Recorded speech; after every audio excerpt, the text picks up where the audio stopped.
The protagonist of this story had only one desire in life: to reach the very peak of martial arts. But as time went on, he realized that even if he spent his entire life training, it would never be enough to achieve his dream. He simply wasn't destined to reach the summit of martial mastery. Still, because of his deep desperation, he refused to give up. He decided to chase an ancient legend, a tale from long ago about a divine dragon that guarded a golden fruit said to grant immortality to whoever consumed it. After a fierce and deadly battle against the divine dragon guardian, he finally reached the sacred place where the legendary fruit was said to grow. He could hardly believe it. The golden fruit of legend was real. Its radiant golden light illuminated the surroundings, exuding a mysterious divine aura. Exhausted from the long fight, he sat atop the corpse of the slain divine dragon, his eyes fixed on the glowing fruit. After catching his breath, he slowly stood and approached the tree. Confidence filled his chest. With this fruit, he believed, he could finally reach the peak of martial arts that he had dreamed of all his life. Without hesitation, he plucked the golden fruit and began to eat it. The moment he swallowed, a strange and powerful energy surged through his body. His veins throbbed, his blood boiled, and his entire being trembled as if being reforged by divine power. It was then revealed that this man's name was Gilfus L. Dragon, the one hailed as the strongest human in the entire world. But decades later, Gilfus L. Dragon had grown old. Now lying weakly on his bed, he was surrounded by his children and grandchildren. They whispered that his time was near and that they must accept that he would soon pass away. His eldest son, Gilliam, held his father's hand tightly. Gilfus, the current head of the L. Dragon family, told his son that he didn't want to see sadness on their faces, that his time had simply come. Gilliam forced a smile, his voice trembling as he said that the manor had already grown gloomy when their mother passed away, and it would be even lonelier once their father was gone. But Gilfus gently reminded him not to let weakness consume him, not to be swallowed by grief. Then, as silence filled the room, Gilfus thought back to the golden fruit. He admitted to himself that in the end, perhaps no one could truly believe in the myths of the ancient world. Yet he still felt fortunate, for he had lived long enough to have a family of his own. He told his loved ones that he had lived a long and fulfilling life, and that he had no regrets, but deep inside he knew it was a lie. Even now, he still couldn't let go of his dream. If only he had more time, he would continue to pursue the peak of martial arts, the dream that had eluded him all his life. And so, in his final moments, he held onto that desire until his last breath. However, in a completely unexpected twist, Gilfus opened his eyes once again. Confused, he wondered if he had merely fallen asleep. Everything felt strange. His room was different. His body felt light, and his surroundings unfamiliar. When he finally looked at his hands, his eyes widened in disbelief. "These aren't my hands. Am I a baby?" He quickly realized he was in a bizarre situation. But as a 10-star level martial artist, he questioned how anyone could have done this to him without him noticing. Then, a thought struck him. The divine dragon and the golden fruit. He finally understood. The fruit's effect wasn't immortality, but reincarnation. Though unexpected, the realization filled him with joy. He had been granted another chance, a second life, to reach the peak he failed to attain before. Soon he noticed he wasn't alone in the room. When he looked around, he realized he was inside the annex of the L. Dragon Manor. Somehow, he had been reborn into the same family. He then noticed that the room was filled with other infants. Just as he was wondering why there were so many babies here, a group of maids entered, carrying baby bottles. But strangely, instead of milk, they carried a red liquid. Gilfus watched as the maids poured the crimson substance into the bottles. He thought they were about to feed the infants, but suddenly, one of the maids carried out a goblin. They forced the bottle into the goblin's mouth. Moments later, the goblin began to tremble violently. A red light burst from its body, and then it exploded into a shower of blood, splattering across the room. Gilfus froze in shock. Fear and confusion filled his mind. What in the world is happening here? One of the maids calmly said that the mixture would be safe if they adjusted the right amount of water. As they began feeding the red liquid to the other infants, another maid picked up Gilfus himself. He looked at the bottle and immediately realized it wasn't milk. The energy coming from it was terrifyingly strong. He could sense that the liquid was dragon blood, and that it was far too dangerous for a newborn's fragile body. But before he could react, the maid pushed the bottle into his mouth. Instinctively, like any infant, he began to drink. Instantly, immense power surged through his veins. His small body trembled from the pain, but Gilfus recognized it. The blood of ancient dragons was coursing through him. He thought, this is dangerous, but maybe this is also an opportunity. At first, he considered stopping. But then, he realized, if he could absorb this power, he might surpass even his former self. He might finally reach the true summit of martial arts. With fierce determination, he continued drinking the dragon's blood. His veins bulged, his body convulsed in agony, but his will remained unbroken. "Don't underestimate me," he thought. "I am Gilfus Eldragon." He repeated the words in his mind like a mantra, enduring the pain until miraculously, he overcame it. The maid stared in disbelief as he continued to drink, surviving what should have been a death sentence. Within his tiny body, two colossal dragon energies clashed violently, battling for dominance. When one finally overpowered the other, Gilfus could hardly believe how easily he had absorbed the power. When the two dragon forces finally merged within him, he realized this was the perfect opportunity. After finishing the last drop, he couldn't believe he had survived the overwhelming pain. His body hadn't exploded. Instead, it had adapted. He noticed a few other infants had also survived, which made him smirk inwardly. So, he thought, never underestimate the survival instincts of a newborn. But as expected from a baby's body, exhaustion soon overcame him. His eyelids grew heavy, and despite his triumph, Gilfus Eldragon, the strongest human reborn, slowly drifted into sleep.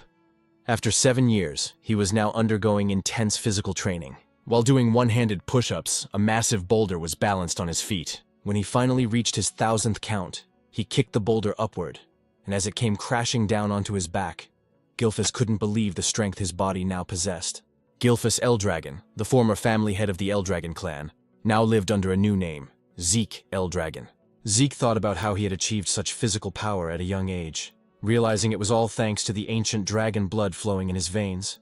It was said that every being in this world possessed something called a source of power, but the ancient dragon blood that had been given to them as infants contained a tremendous amount of that power. Those who survived drinking it developed bodies far stronger than ordinary humans. With the divine dragon source of power within him, Zeke knew he had already surpassed the limits he reached at the same age in his past life.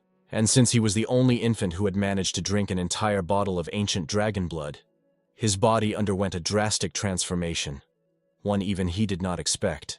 Yet despite his progress, what frustrated him most was that he remained a mere 1 star. He had trained relentlessly, expecting to reach at least 4 stars by now. The star was the measure of one's source power. In this world, the human body was said to resemble a universe. The more stars one had floating within that inner universe, the stronger they became. However, as the number of stars increased, so too did the difficulty of reaching the next level. In his past life as Gilfus Eldragon, Zeke had achieved the unimaginable, 10 stars. He was the only person in the world to ever reach such a level. "Time really flies," Zeke muttered. He was now 7 years old. We learned that he was an illegitimate child of the current Eldragon family head. His mother had died when he was still an infant, and to this day he had never even seen his father's face. Something he considered deeply irresponsible. What shocked him most was the realization that 1,000 years had already passed since his reincarnation. He thought that reincarnation itself was already unbelievable. But after 1,000 years, the world had changed. It had become a true survival of the fittest era. The greatest proof of this was the practice of feeding infants the blood of ancient dragons, followed by a ritual known as the Dragon Trial. Only those who survived both the drinking of dragon blood and the Dragon Trial were deemed worthy to receive education and training as Eldragon warriors. Naturally, Zeke should have been one of them. Yet, whenever he asked the servant assigned to take care of him why no instructor had ever been sent to train him, the servant would only say that he wasn't allowed to answer such questions. Even after turning 7, Zeke had never received a single lesson. "Isn't that strange?" Zeke wondered aloud. Every child who survived the Dragon Trial was supposed to begin combat training. Everyone except him. Day after day, he lived alone with only a servant by his side. When he confronted the servant about it, the servant merely asked what was wrong with that arrangement. Zeke sighed and said that for now, conditioning his body was more important than combat training anyway. After all, he could teach himself if he wanted to. He had once been a 10-star warrior in his past life. Zeke then requested information about the other surviving infants or anything about the main family that could help him. But once again, the servant refused, saying she wasn't permitted to disclose such information. Frustration clouded Zeke's face. "Will you always refuse to answer me?" he asked sharply. The servant's firm and repeated that she couldn't speak of such matters. "Isn't it cruel?" Zeke asked bitterly. "Treating me like this?" But the servant explained that he was only following orders, her duty being to attend to Zeke's daily needs, nothing more. The servant, a 3-star level practitioner, could have easily taught Zeke basic combat techniques. Yet Zeke had no interest in such trivial lessons. After 7 years of living with this maid, he had grown used to the same lifeless responses. Finally, Zeke decided to leave and head into the forest. The servant said nothing, merely watching as Zeke walked away. "So, she's really going to let me go?" Zeke thought, a hint of irritation in his tone. Deep in the forest, Zeke uprooted wild poisonous herbs and ate them without hesitation. As before, the taste was vile, but this was part of his training method. Then suddenly he noticed something. He took a deep breath, forcing himself to stay calm as he repeated to himself, "Be patient, be patient." He could feel someone, or something, watching him from afar, observing his every move. No matter how hard he tried, he couldn't shake the presence. After a few moments, Zeke sighed. "They followed me all the way here, huh?" When he could no longer stand it, he called out, "You might as well come out if you've got something to say." Then he moved into the tall grass, hiding himself. Moments later, while crouched in the grass, Zeke sensed a dark, oppressive aura nearby. When he looked toward the source, he saw a creature known as an anger boar. What is that aura? He wondered. The black mist surrounding the beast was something he had never seen before, not even 1,000 years ago. As the anger boar grazed on the grass, Zeke suddenly stood and revealed himself, startling the beast. It charged at him immediately, and rather than fear, a smile formed on Zeke's face. He was genuinely thrilled to fight it. The boar lunged forward, but Zeke swiftly dodged, gathering golden energy into his fist. With a powerful strike, he unleashed an explosion that tore through the anger boar's body. He couldn't help but grin at the sight. His attack had been far stronger than he expected. Even as a 1-star, his power surpassed that of most practitioners at the same level. Hoisting the slain creature over his shoulder, Zeke muttered, "It'll be even better once I raise my star level." He was tired of 7 years of being ignored and isolated by the Eldragon family. He wondered if it was time to leave and travel on his own, maybe even venture toward the ocean. Meanwhile, in the distance, a cloaked man watched from the shadows. "What's going on with that boy?" he muttered. Even without formal training, he's reached 1-star level, and he killed that anger boar with a single strike. What puzzled the man even more was how Zeke managed to sense his presence. "That child isn't ordinary," he said quietly. He recalled that Zeke's mother had died young, and his father, the current family head, had shown no interest in him. Without proper guidance, the boy shouldn't have grown this strong. Still, as the son, illegitimate or not, of the Eldragon head, Zeke was bound to remain under the clan's watch. That was why someone like him had been assigned to monitor the boy from the shadows. An illegitimate son, yet the blood of the family head runs through his veins, the man whispered. Could that be why he's so strong? Uncertain, he chuckled softly. That kid will be interesting to watch in the future. Then, he disappeared into the darkness. Back at Zeke's home, the boy was packing his belongings, ready to set off on his journey. But suddenly, he sensed several powerful presences outside. 3 4-star practitioners and 1 5-star. What are they doing here? He thought, stepping quietly to the door to listen. From their conversation, he heard them talking about how fresh and clean the air was in such a remote place, and how peaceful it was since there were no nearby rifts. Hearing this, Zeke concluded that they weren't assassins. They didn't sound like bad people at all. Deciding to confront them directly, he opened his door and asked, "What business do you have here?" The group froze in surprise. Then Zeke noticed the emblem embroidered on their clothing, the mark of the Eldragon clan. "Eldragon?" he muttered under his breath, wondering what they wanted from him. The men quickly bowed. "It's an honor to finally meet you, young Master Zeke," their leader said. "We've been sent to escort you to the site of your examination." Examination? Zeke frowned in confusion. Annoyance flickered across his face. "They expect me to take an exam," he muttered, "even though they haven't taught me a damn thing yet."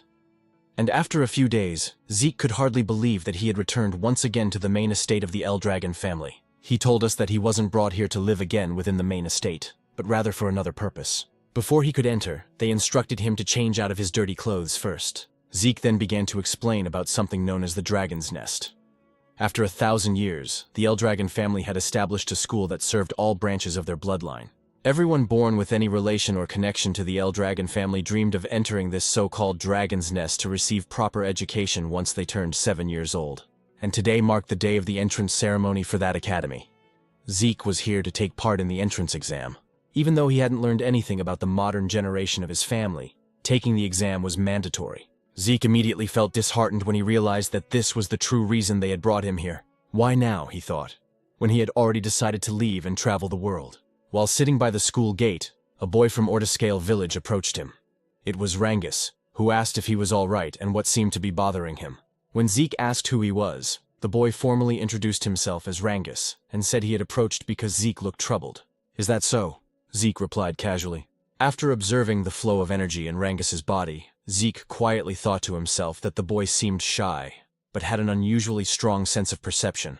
Zeke then apologized for his situation, introducing himself in return. and admitting that his mind was in turmoil because he had no idea what they would be required to do in the exam. "Is that all?" said Rangus, feeling slightly nervous at the mention of the test. Still, he explained that the annual entrance exam for the Dragon's Nest didn't really change much. But when Zeke admitted he knew nothing about the exam, Rangus was shocked. Taking the test without any knowledge at all. Wasn't that far too reckless and dangerous? Just as Rangus was about to explain the details of the exam, a loud and arrogant voice suddenly interrupted them. A boastful boy shouted and called Rangus a weakling. Rangus turned around in shock and immediately recognized who it was. It was Retin, also from Mortiscale Village. Mocking him, Retin asked why he was here, suggesting that he must have gotten lost to end up at the Dragon's Nest. He even told him it would be better to go home before he got hurt. "I'm here to take the entrance exam," Rangus replied, though his voice trembled as Retin drew closer, asking if he was seriously going to take the test. Retin clutched his stomach and burst out laughing, saying it was impossible for him to pass. He even insulted Rangus's father, saying, "Your father's a pseudo-dragon, right? What could the son of a pseudo-dragon possibly accomplish?" Rangus's fists trembled as he held back his anger.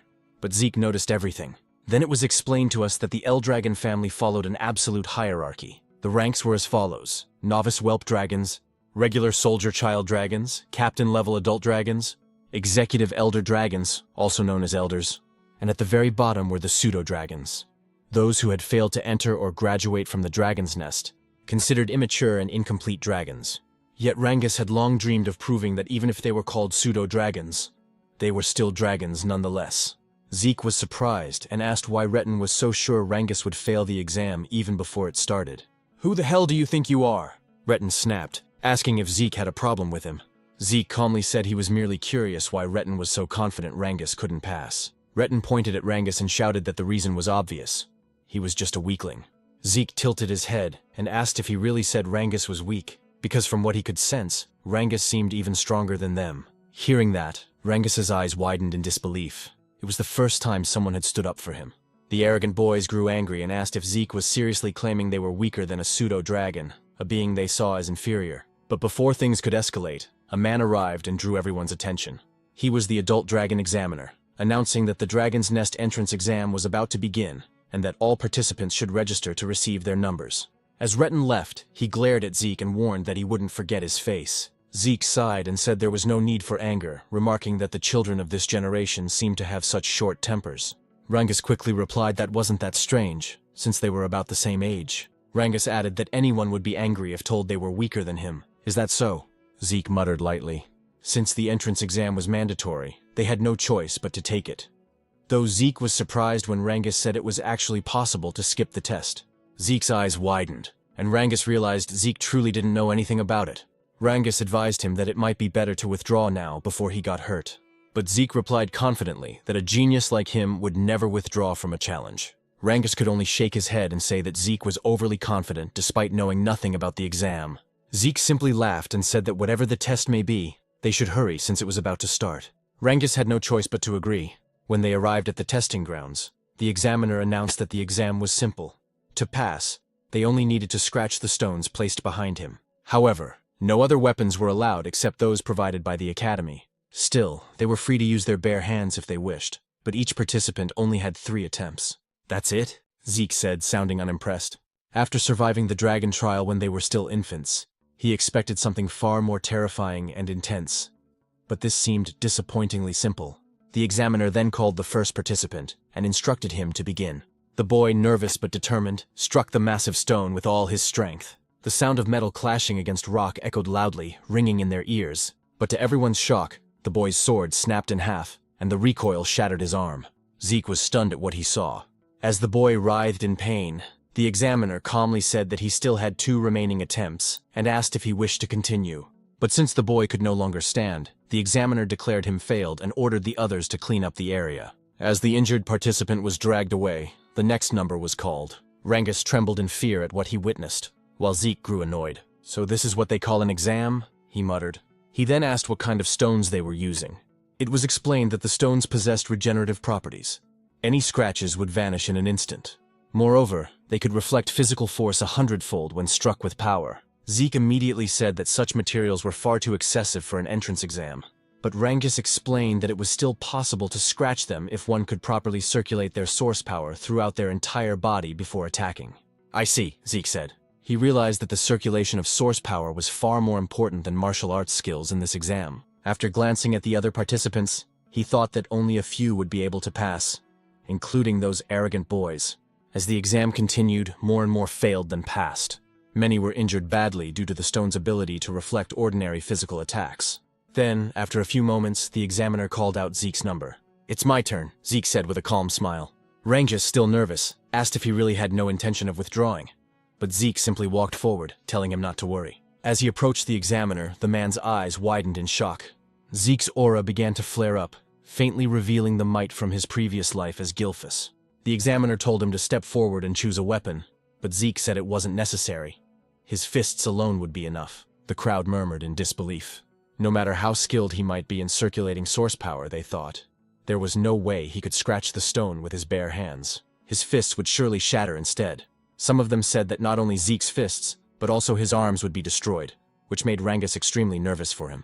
Along with his fear came anger toward himself, thinking he should have forcibly stopped Zeke to prevent him from getting hurt.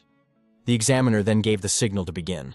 As Zeke approached the massive stone, he placed his hand on it, noting that this was the first time he had ever seen such a material. He thought to himself that it must have been formed over 1,000 years ago. And even now, there were still many things about the current generation that he didn't fully understand, but that didn't matter anymore. He immediately gathered his source power into his fist. While Rangus trembled with anxiety about what might happen to Zeke, our protagonist was actually filled with excitement, because for the first time, he could use his full strength. He decided to use the mysterious stone to measure his current power. Rangus's eyes widened once more as Zeke unleashed the first form of the Dragon Destruction combat technique, Burst Strike, against the stone. A tremendous surge of energy erupted from the impact. Fragments of the shattered rock flew everywhere, and the violent wind from the blast sent dust and debris swirling through the air.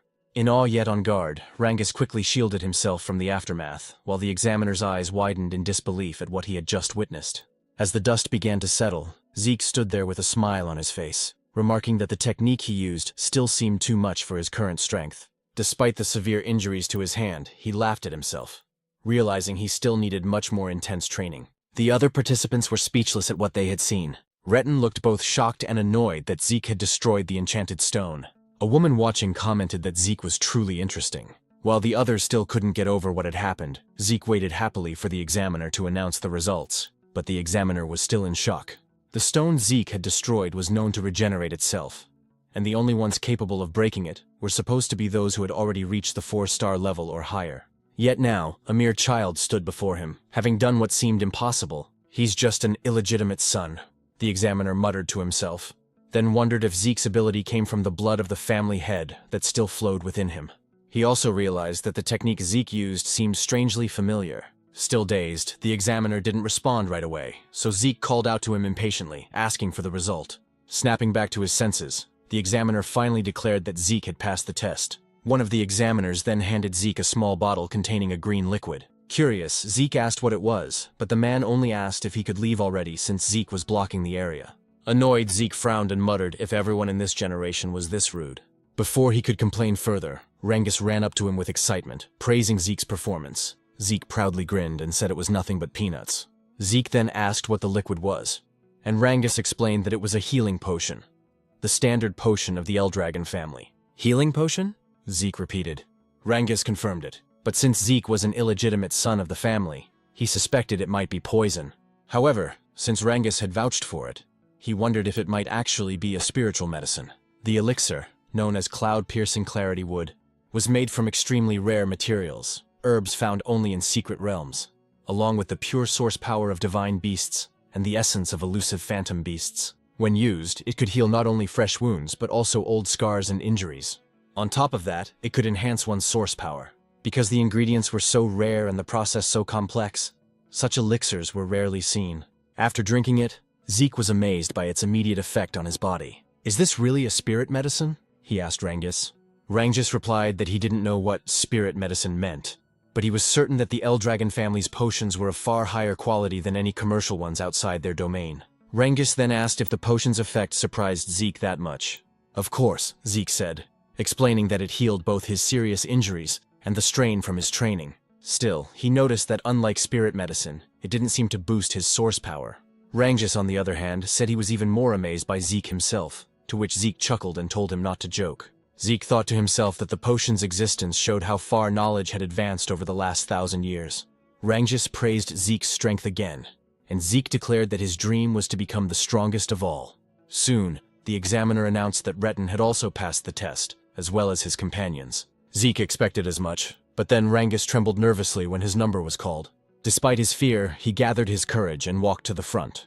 Watching his stiff movements, Zeke wondered why Rangus was so nervous, then shouted to encourage him, telling him to trust himself. Embarrassed, Rangus asked him to lower his voice. When Rangus chose a sword as his weapon, Zeke watched closely, wondering what he was doing. Once the examiner gave the signal, Rangus attacked the stone, but as he expected, he failed on his first try. Determined, he stood again for another attempt, but his strike bounced off the stone, causing him to lose his balance and fall. His hands trembled from the stone's reflective ability. Retin and his group burst into laughter, saying it was just as they expected. The son of a pseudo-dragon was nothing more than a pseudo-dragon himself. They mocked him, telling him to give up. Retin even sneered at Zeke, asking if this was the same man he claimed could pass, and if Rangus was truly stronger than them. Zeke stayed silent for a moment, then told them to stop spouting nonsense. The examiner informed Rangus that he only had one attempt left, and asked if he still wanted to continue. Rangus couldn't answer. Overwhelmed by embarrassment and the ridicule of others, he lowered his head. But then Zeke walked up to him and asked what he was doing. He questioned why Rangus was using a sword instead of a spear, why he would choose a weapon that didn't suit him, and why he would take a test without any plan at all. Retin watched mockingly as Zeke told Rangus that in his current condition, he wouldn't even scratch the stone no matter how many times he tried. Retin and his group laughed again, calling Zeke an idiot, reminding him that Rangus knew nothing about using a spear. His weak father only ever taught him swordsmanship, they said, and switching weapons now wouldn't change the outcome. But Zeke ignored their jeers and called out to the examiner, asking if it was against the rules to change weapons. The examiner said it wasn't. Then Rangus is lucky, Zeke said with a grin. He turned to Rangus and asked if he trusted him. Memories of all the humiliation he and his father had suffered flashed through Rangus's mind.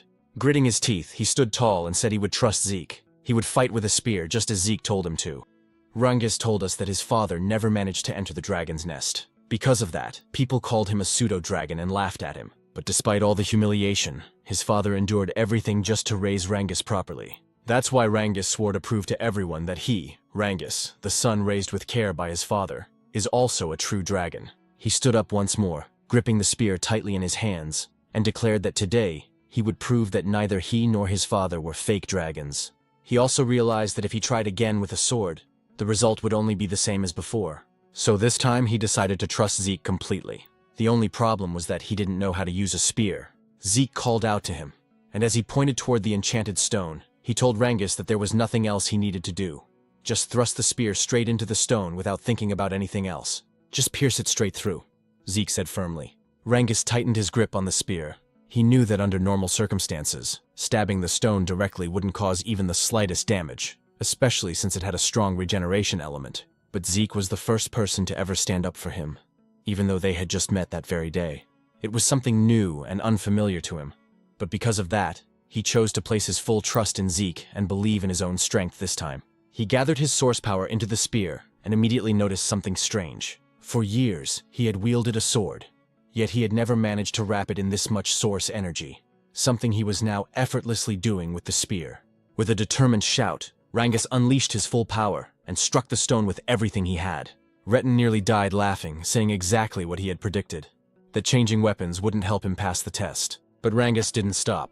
He felt something different, something powerful. The spear in his hands felt like an extension of his own body. Then, as he drove the weapon forward with all his strength, the spear pierced through the enchanted stone completely. The shock on Retin's face and those of his companions was priceless.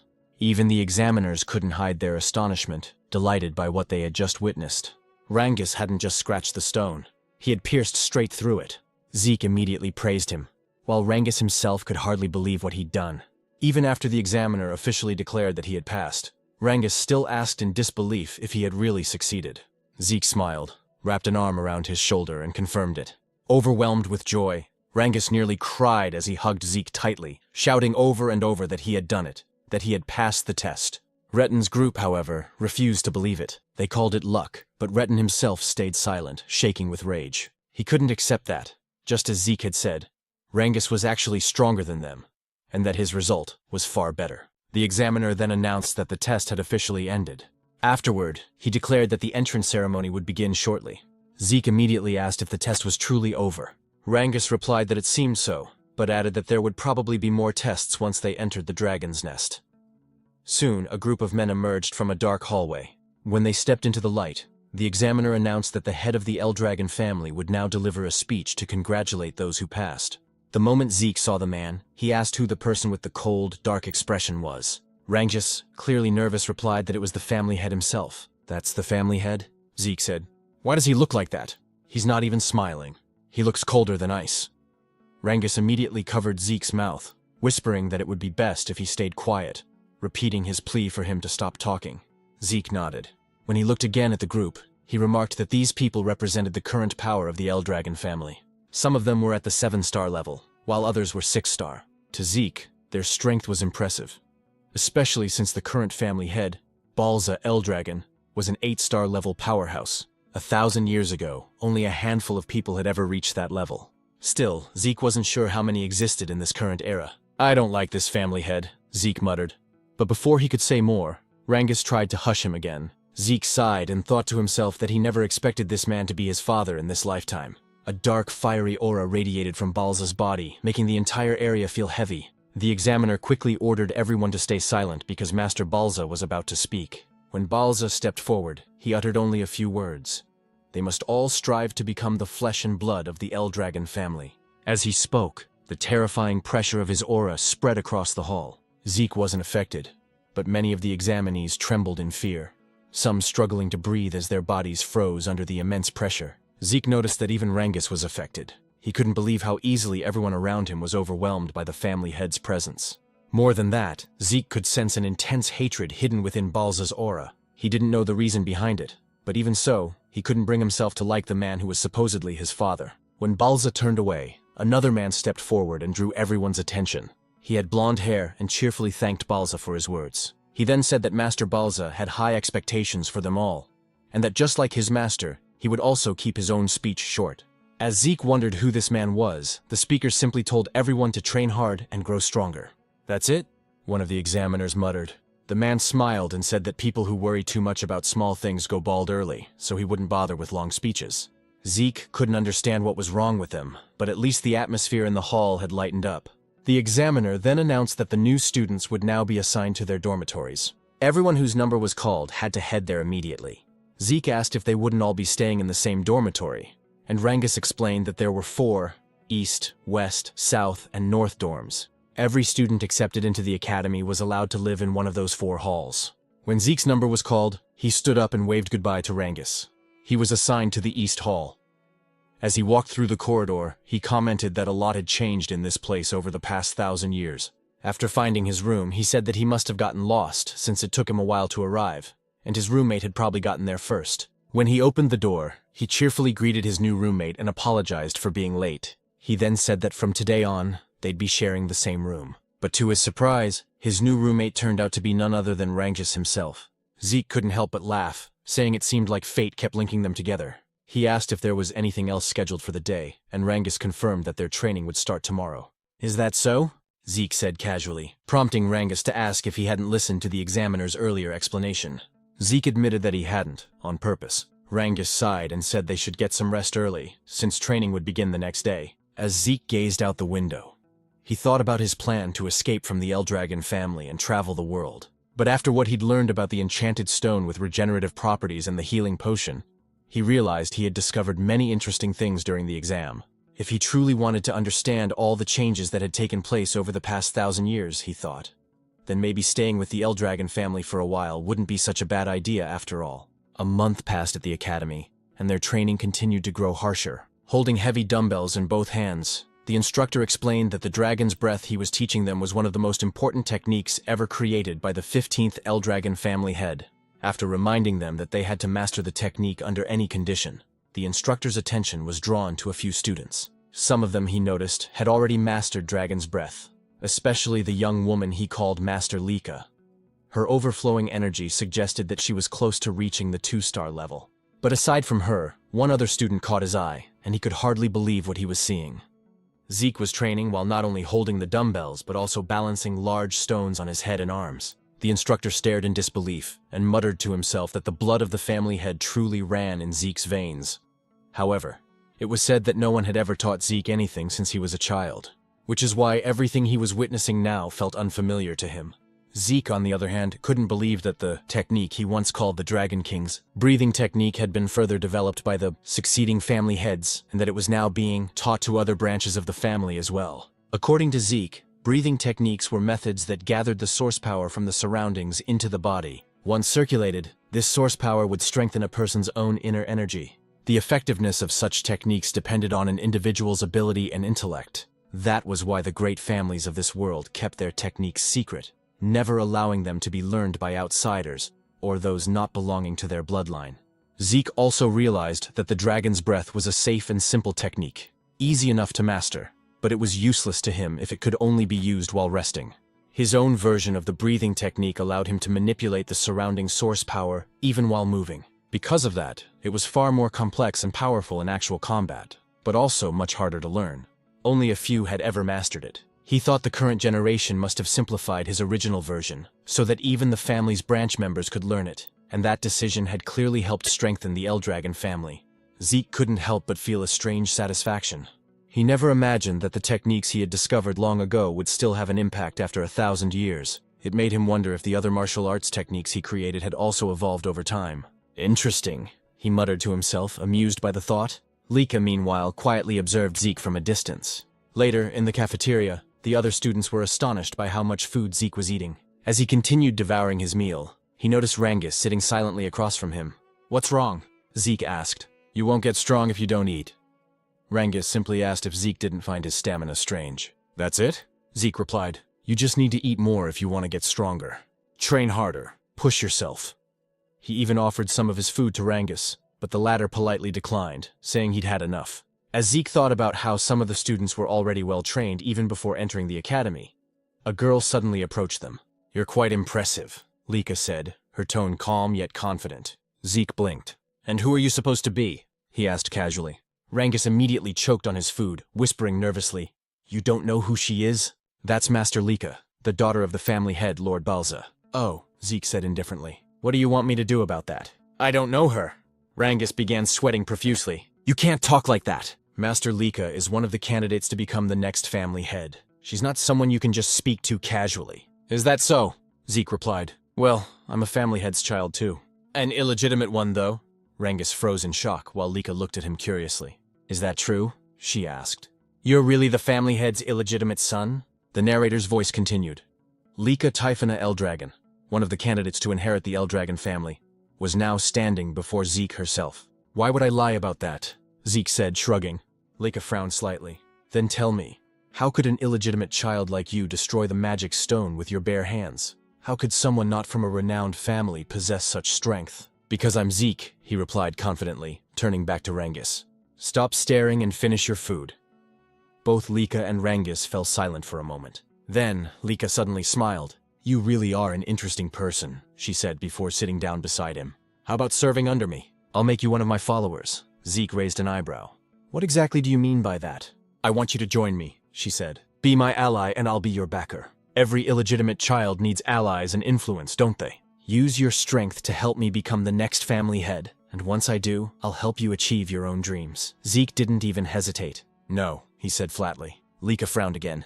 "Why not? Don't tell me you want to become the family head yourself?" As her aura flared with a faint, crackling energy, Zeke could tell that she was close to reaching 2-star level. For someone her age to release an aura like that, she was indeed impressive. Still, Zeke remained calm. "You can think and do whatever you want," he said. "But I have no interest in being family head or any kind of title." "Why?" Lika asked coldly. Zeke stabbed his knife into the table. "Because I don't need to serve anyone," he said, his voice steady but sharp. "I'm the strongest person there is." The cafeteria went silent. Even Lika couldn't believe what she was feeling. Zeke's presence had completely overwhelmed her for a moment. Rangus immediately stepped in to diffuse the tension, urging both of them to calm down. But Lika wasn't the type to back off. Embarrassed and angered by what just happened, she decided to challenge Zeke to a duel. Zeke, however, didn't seem to care and simply continued eating. Moments later, a commotion spread across the campus. "Where are they going?" one student asked. To the training grounds, another replied. There's going to be a duel between the younger generation. Master Lika herself is fighting. What? Master Lika from the Typhona family? Someone exclaimed. Who's brave enough to challenge her? When they arrived at the training grounds, everyone whispered among themselves, wondering who would face her.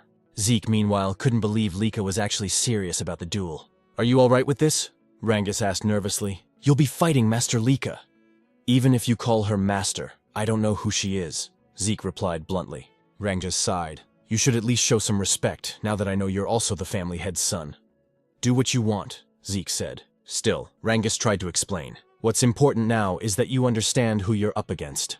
Master Lika isn't just anyone. She's the daughter of Lord Balza Eldragon. And she also carries the blood of the Typhona family, one of the 4 great families supporting the Eldragons. She's a prodigy who mastered all forms of the Typhona family's hereditary lightning great sword technique at a young age. Like her father's other children, she has terrifying talent. Zeke tilted his head. I didn't understand a word of that except that she's the family head's daughter. Rangus stared at him. How do you not know any of this? Because I don't, Zeke said plainly. So don't ask me. Rangus blinked as Zeke suddenly laughed. But since I don't know anything about her, he said with a grin. That'll just make the fight more fun. Sounds exciting? Rangus could only sigh and worry. No matter how strong Zeke was, Master Lika was on another level entirely. Why did you even accept her challenge? He asked. I never run from a fight, Zeke answered, and it looks like my challenger's ready anyway. At that moment, Lika stood with her sword planted firmly in the ground. Her aura flared, lightning crackling faintly around her. Are you two done talking? She asked coldly. Lika shouted, asking if they were finally done talking, and Zeke replied that he was ready. Rangus, trembling in fear and shock, immediately ran away from them, warning Zeke to be careful in their fight. Zeke then turned to Lika and asked why she was so determined to fight him. Lika explained that she wanted to become the next family head of the Eldragon family, and to achieve that, she needed to defeat Zeke and make him one of her followers. What do you mean by that? Zeke asked, wondering what his connection was to her dream of becoming the family head. Lika questioned him back, asking if he truly had no idea about the current situation of their family, and whether being an illegitimate child was the reason he was so unaware. Zeke simply answered that he didn't, admitting that his knowledge about their family was limited. Because of that, Lika began explaining. She said that including both of them, there were 5 candidates to become the next family head. Except for Zeke, all of her siblings were connected to the 4 major branch families of the Eldragon clan. The position of family head was so important that it became a source of conflict among those branches. For that reason, all of Zeke's siblings had entered the Dragon's Nest to study and represent their respective families. Since the fight for succession had turned into a fierce competition, Lika needed strong allies to stand against her older brothers. Zeke quickly understood that this was a power struggle between the 4 main branches of the Eldragon family. He found it all too complicated, and wasn't even sure if he wanted to understand it. Lika then continued, saying that as one of the candidates for family head, she needed to strengthen not only her knowledge and power, but also her influence by gathering strong followers. Without another word, she charged straight towards Zeke, declaring that she would defeat him right then and there to make him one of her subordinates. But Zeke easily dodged her powerful strike, as well as the flurry of attacks that followed. Still, Lika refused to let him escape. The onlookers couldn't believe what they were seeing. The speed of their movements was incredible. Lika's attacks, despite her heavy greatsword, flowed so smoothly and rapidly that it seemed almost effortless. As they watched the battle between the siblings, the crowd began to murmur about Lika's precise control over her source power, noting how her strikes were becoming faster and stronger over time. They could only marvel at the power of a true daughter of the family head from one of the main branches. Some even said the fight's result was already obvious. What they didn't know, however, was that Lika herself was growing increasingly frustrated. She couldn't understand how Zeke kept dodging every single one of her attacks, or why it felt like he was simply toying with her. Rangus, who was watching from a distance, couldn't help but be amazed, his earlier worries fading away as he saw Zeke's calm movements. Zeke then remarked that the martial arts Lika was using were unlike anything he had seen before. He admitted that her movements were far faster than those of any ordinary 1-star level fighter. But Lika, irritated, shouted for him to stop talking and focus on their fight. Zeke clenched his fist and said he was already focused, and that was exactly why he could unleash such a powerful strike so easily. His punch landed squarely, and Lika immediately gagged from the force. She fell to her knees, gripping her sword and stomach in pain. The spectators gasped and began whispering among themselves, wondering how Zeke managed to avoid all of Lika's attacks and who this mysterious boy truly was. As Lika struggled to stand, she asked why none of her strikes could land. Compared to other one-star fighters, she knew she was much faster. So logically, Zeke shouldn't be able to keep up. Zeke admitted that she was indeed faster than any one-star he had ever seen. But in his eyes, she was still just a one-star. "You're a one-star too," Leica snapped, saying that Zeke shouldn't be able to match her speed and movements. "There's a simple reason for that," Zeke replied. "Your breathing, the movement of your eyes, even the shift of your muscles. I can read them all. By observing these small details, I can predict your next move. It's all based on experience." "Don't make me laugh," Leica shouted, launching another fast strike toward him. But Zeke easily dodged again, saying that just like his words a moment ago, he could see and read her every move. In the next instant, he countered with another powerful attack that sent Leica crashing into the wall with a violent force. The spectators screamed in shock, asking if Leica had really been defeated. "Master Zeke, that was amazing! You beat Master Leica!" Rangus shouted in excitement, but Zeke calmly said that it wasn't over yet. Their fight wasn't finished. As the dust cleared, Leica stood once again, bruised but defiant. Zeke noted that she had focused her source power into her core, allowing her to endure his attack without suffering serious damage. He smiled slightly and admitted that Leica was truly an extraordinary girl. "That's enough, Master Leica," Rangus pleaded. But Zeke told him to move back, warning that he could get caught in their next exchange. Zeke then noticed an intense surge of aura flowing from Leica. He wondered if she had just advanced to the 2-star level. The spectators noticed it too. They couldn't be mistaken. The glowing mark on her body was proof that she had indeed become a 2-star with a white aura. The 2-star level was a stage where one could channel source power into their martial arts, even manifesting it outside their body as aura. Leica thanked Zeke, saying that because of him, she had achieved the 2-star level earlier than expected. "But because of that," she declared, "you no longer have any chance of winning." With her aura blazing, she charged towards Zeke, her great sword surrounded by radiant power. Zeke only laughed. He looked genuinely thrilled. "You've really improved," he said with excitement, dodging another rapid strike. "Your speed is incredible now." But his expression suddenly changed when he felt a sting on his cheek. A shallow cut. "I know I dodged that attack," Zeke thought to himself. Leica smirked and asked if he could finally see the difference in their strength. "This is my true ability," she said proudly. "Now that I've become a full 2-star and gained my aura, I'll show you the real power of the true Thunder Greatsword technique." "Oh, then I get to witness a martial art I've never seen before," Zeke said, smiling in excitement. To him, this was turning out to be the most thrilling and enjoyable moment of their fight. Leica suddenly unleashed the Lightning Greatsword technique. Lightning flash. Her sword crackling with blinding golden energy as she charged forward. Zeke was instantly enveloped in a storm of lightning, forcing him to retreat a step back as he shouted, "Wait a second!" What kind of technique was that? How can you manipulate lightning like that?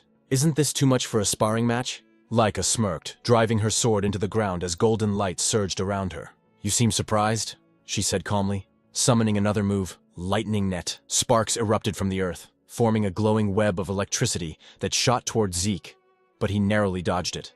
As he landed, he muttered to himself, "Her power has grown tremendously. Her strength now is nothing like before. At this rate, this fight won't be easy." The audience murmured in awe, unable to hide their astonishment. Ever since Leica had advanced to 2-star level, the tide of the battle had completely turned.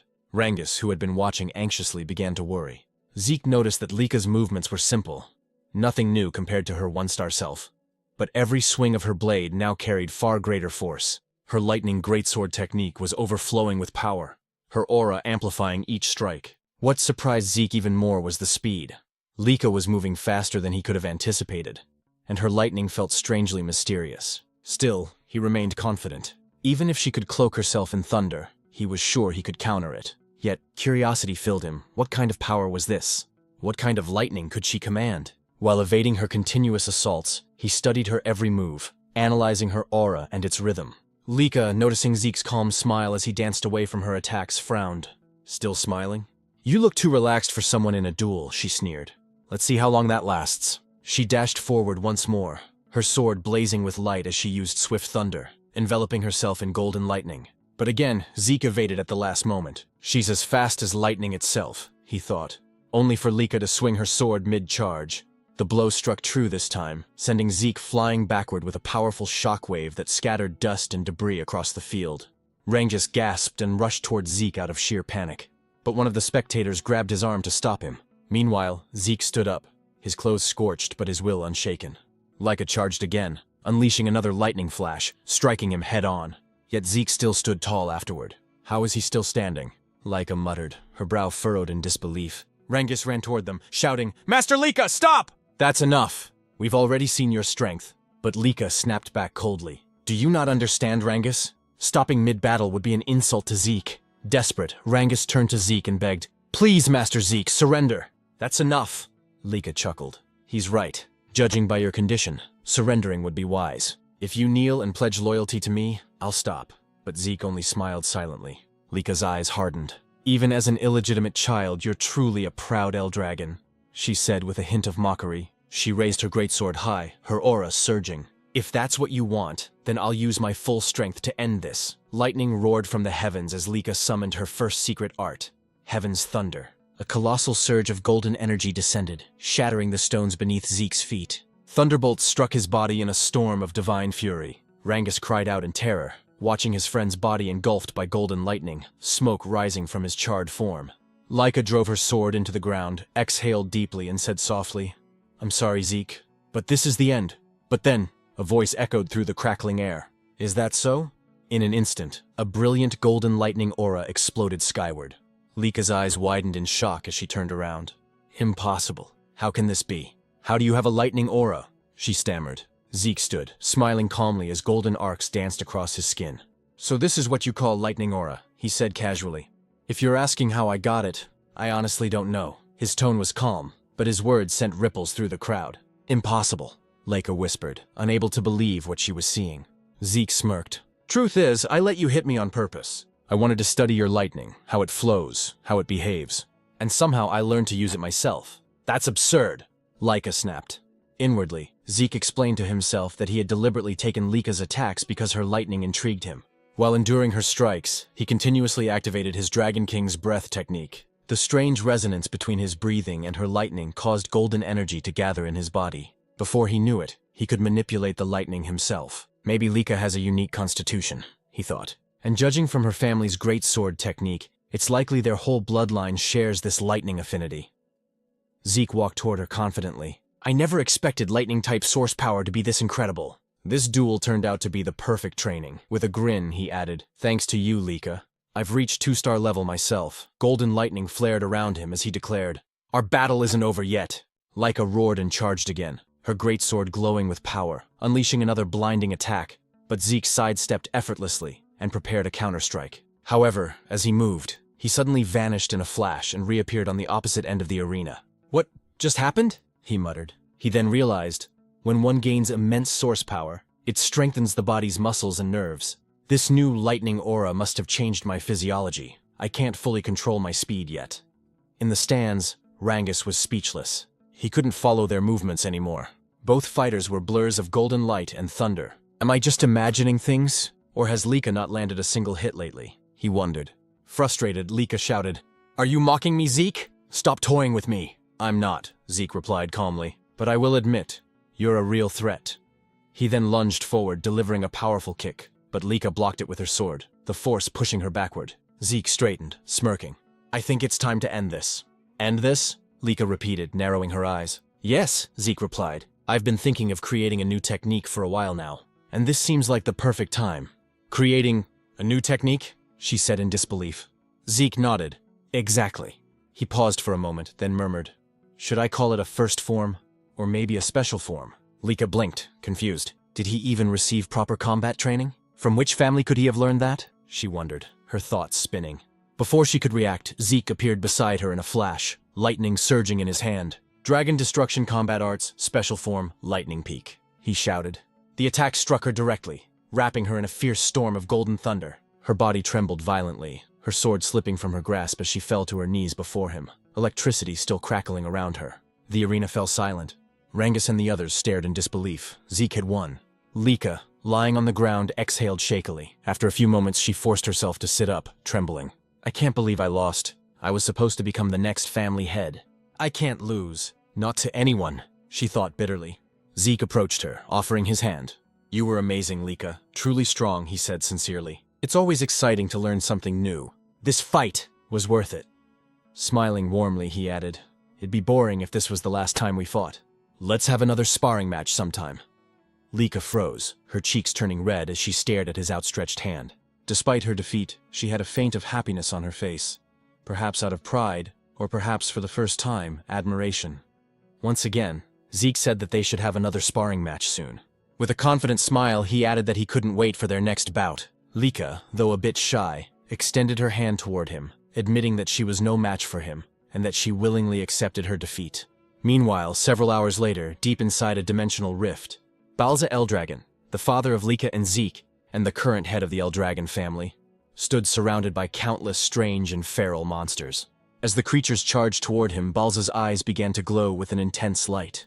Releasing a crushing wave of aura and dragon pressure, he instantly froze every creature in place. Drawing his sword, Balza invoked the first form, Genesis, of the Dragon Destruction combat arts. With a single, fluid swing, all the monsters around him were cleaved cleanly in half. As he sheathed his sword, the Eldragon family soldiers rushed forward to finish off any remaining monsters that might have survived their master's strike. Balza turned toward the exit of the rift, but before he could leave, one of the soldiers called out to him, saying that he had an important report. Balza stopped walking and asked what it was about.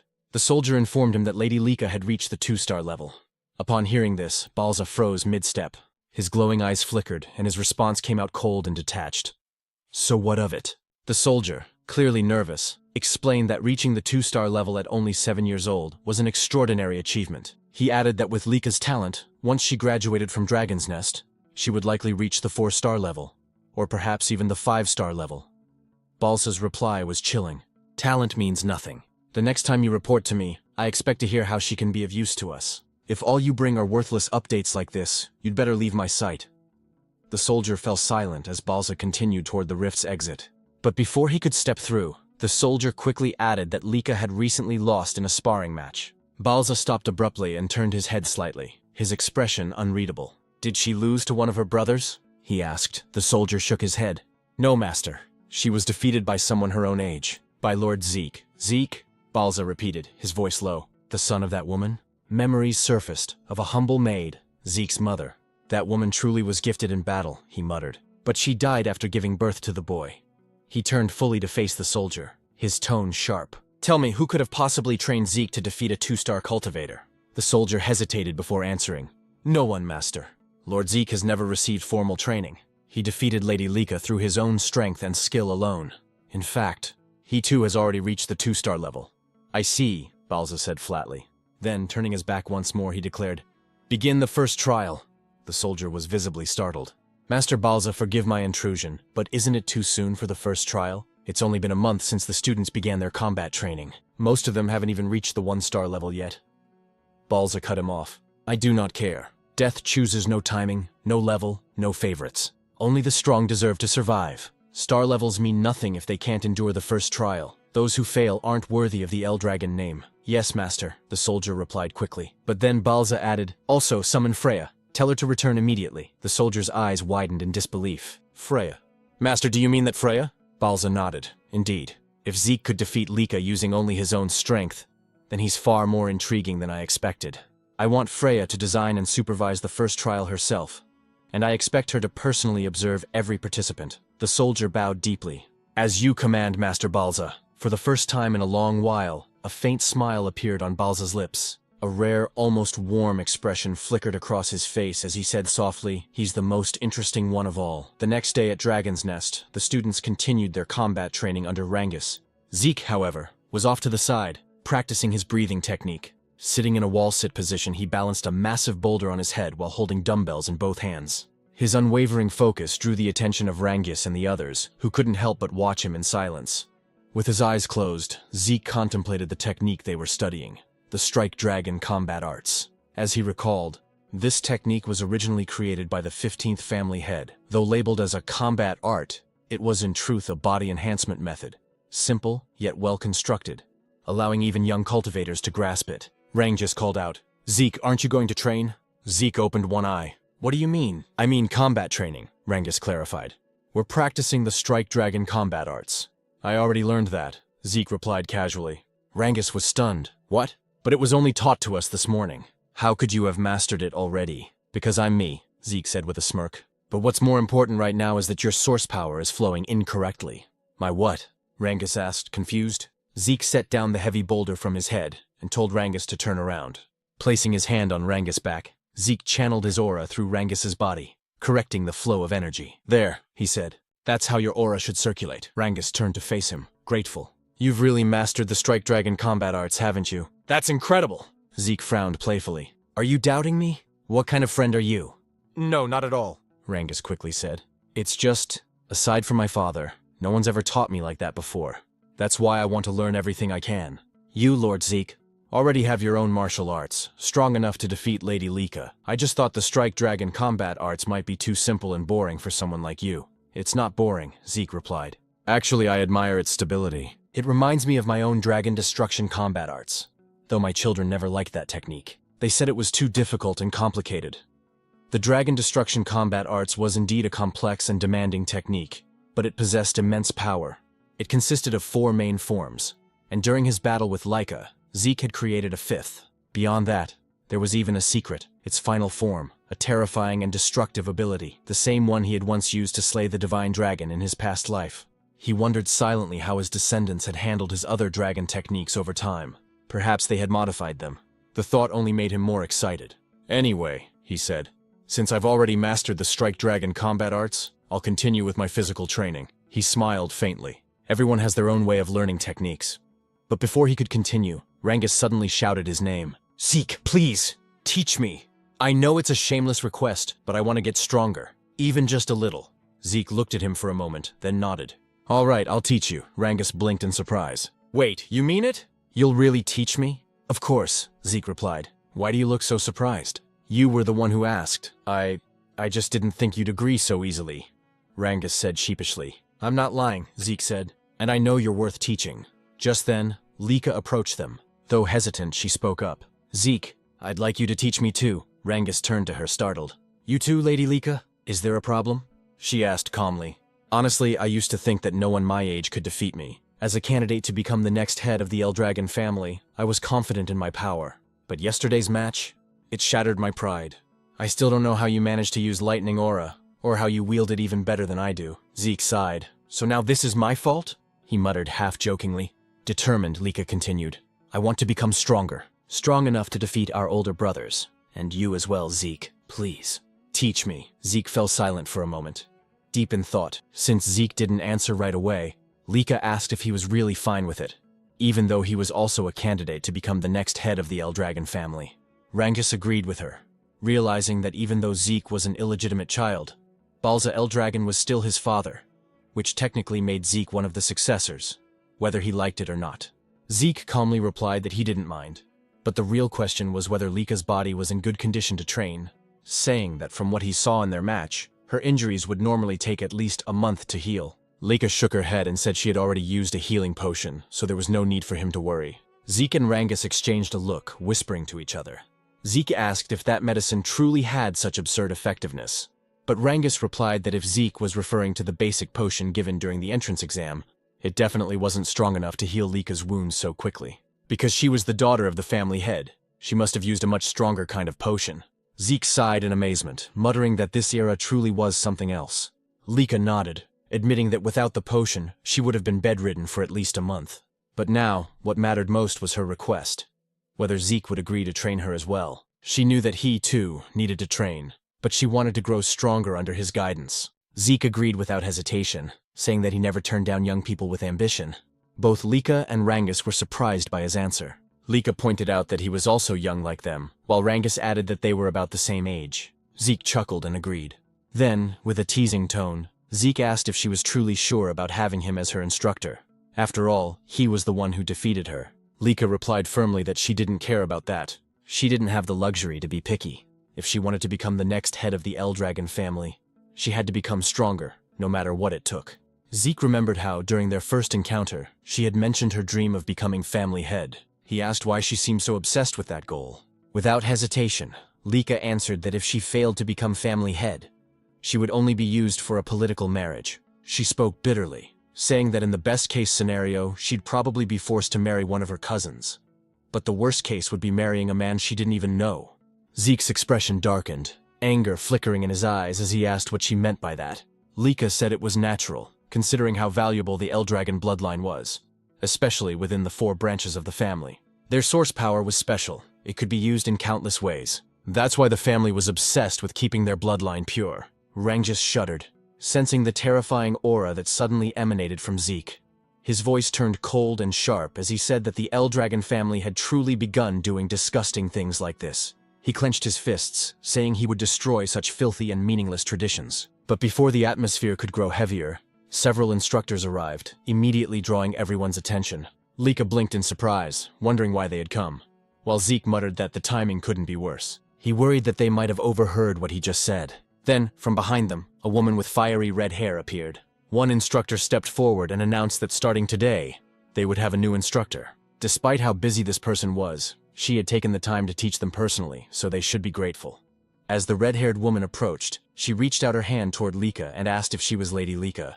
Feeling a wave of danger, Lika instinctively leaped backward. Zeke stepped forward protectively, while Rangus grabbed onto his arm in fear. The red-haired woman smiled faintly, praising Lika's sharp reaction and saying her aura quality wasn't bad at all. Zeke frowned slightly. He hadn't even sensed her presence until now. Rangus nervously asked who she was. The instructor then introduced her as Lady Freya, Freya Fewinkick of the Black Dragon Corps.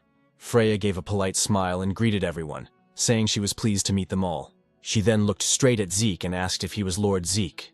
When he confirmed it, she asked if he wasn't surprised by her sudden appearance. Zeke replied calmly that nothing she did was surprising. Freya froze for a moment as Zeke's eyes began to glow faintly, and he commented that her stealth technique was rather interesting. Freya quickly realized why even the family head, Balza Eldragon, was interested in this boy. Meanwhile, Zeke analyzed her movements. He noticed her source power was concentrated in her lower body, following a flow pattern he had never seen before. That must be why her footsteps made no sound at all. A spark of excitement lit up his eyes as he wondered what kind of martial arts she used. Freya then took command of the class. She confirmed that she would be their new instructor. The students began whispering among themselves in disbelief. Lady Freya, the Tempest Wind, was known as one of the strongest warriors in the family. The other instructor confirmed that Freya was a 6-star practitioner under the Black Dragon Corps, the elite unit serving directly under the family head himself.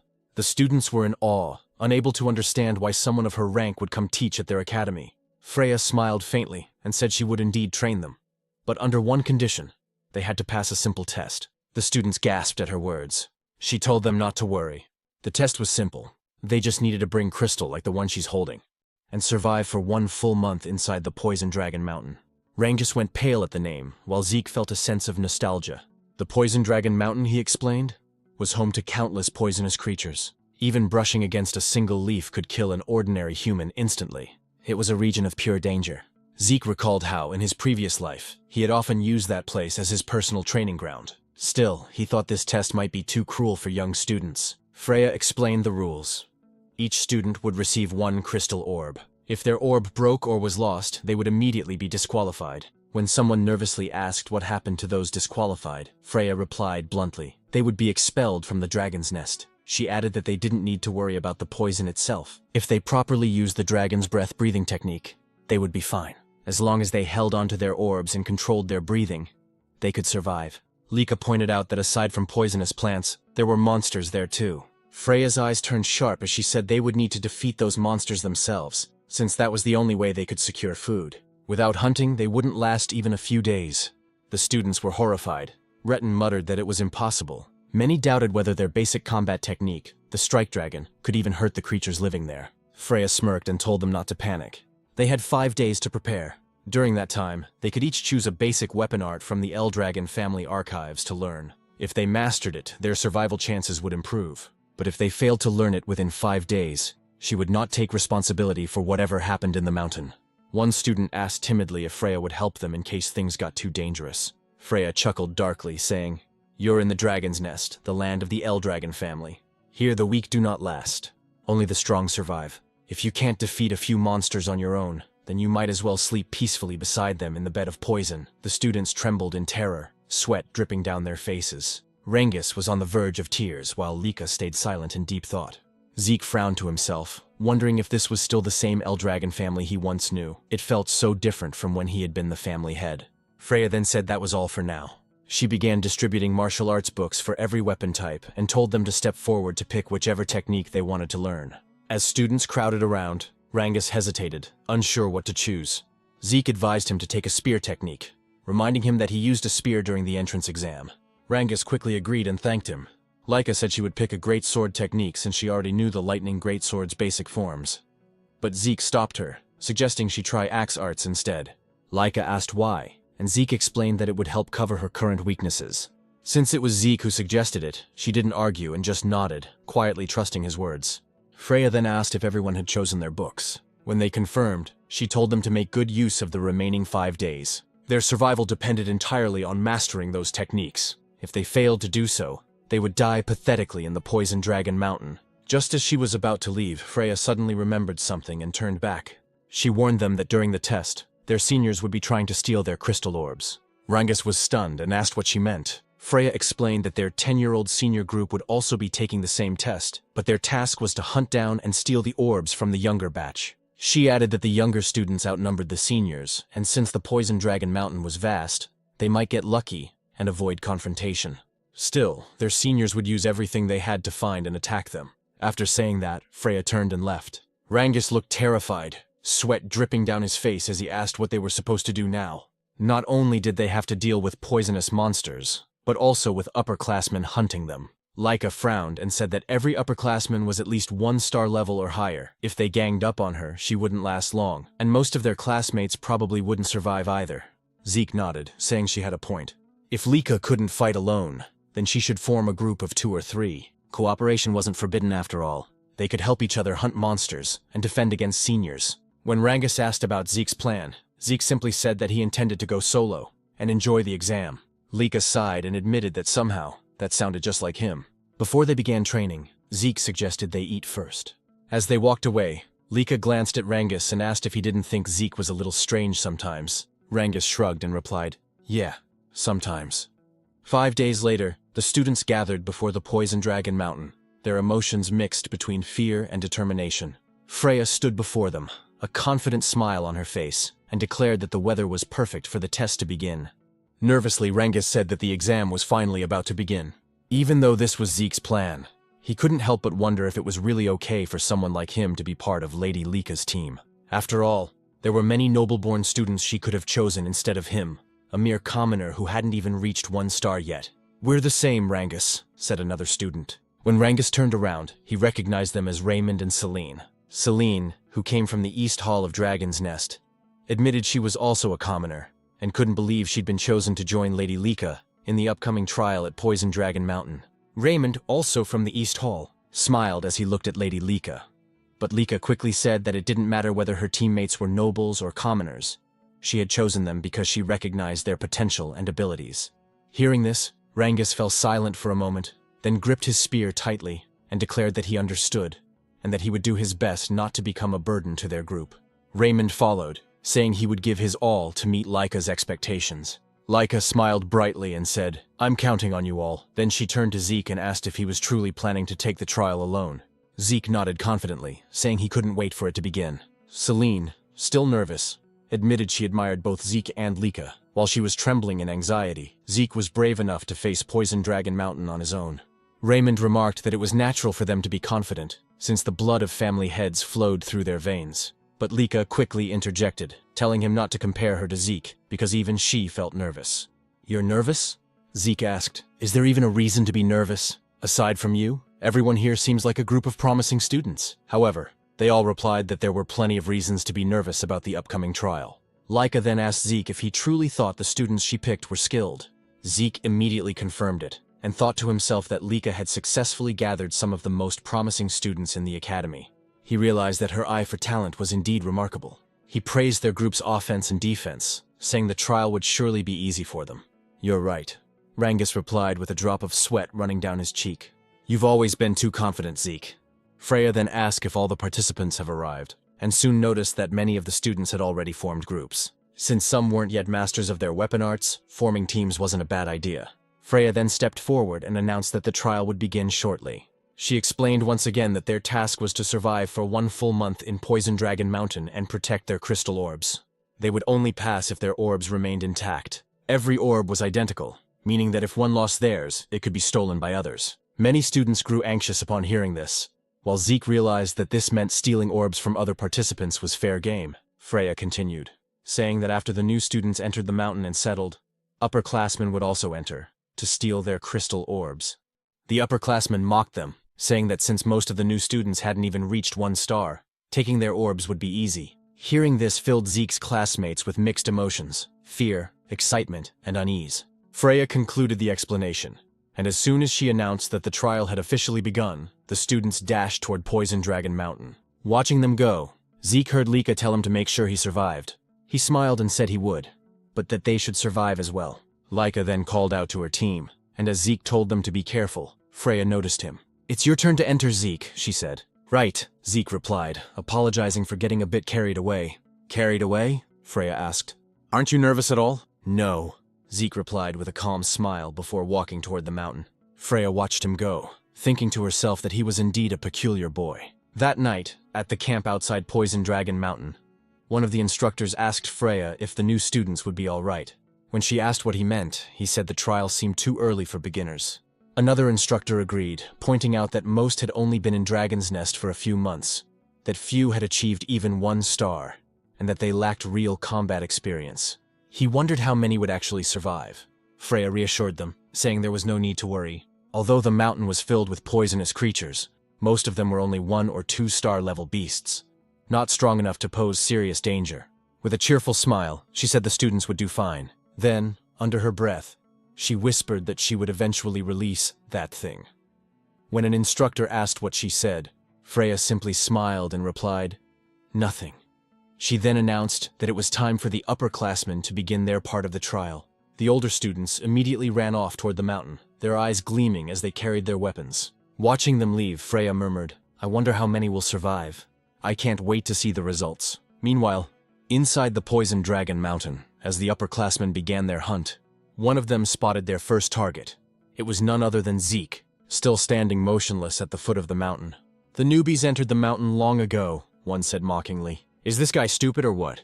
Another raised his crossbow and prepared to shoot. But before the arrow could reach him, Zeke effortlessly caught it mid-air. As the upperclassmen stared in disbelief, Zeke snapped the arrow in half and said, "I've been waiting for you." One of them asked what he meant, but another shouted that it didn't matter. Didn't they see how he caught that arrow? Without wasting a second, Zeke dashed forward, his eyes sharp with excitement. "Now then," he said with a smirk, "let's play together." In the deeper part of Poison Dragon Mountain, Celine and her group were under attack by the mountain's monsters. After Celine slew a massive frog-like creature, another one suddenly leapt from behind her. Raymond swiftly raised his shield, blocking the attack and saving Celine just in time.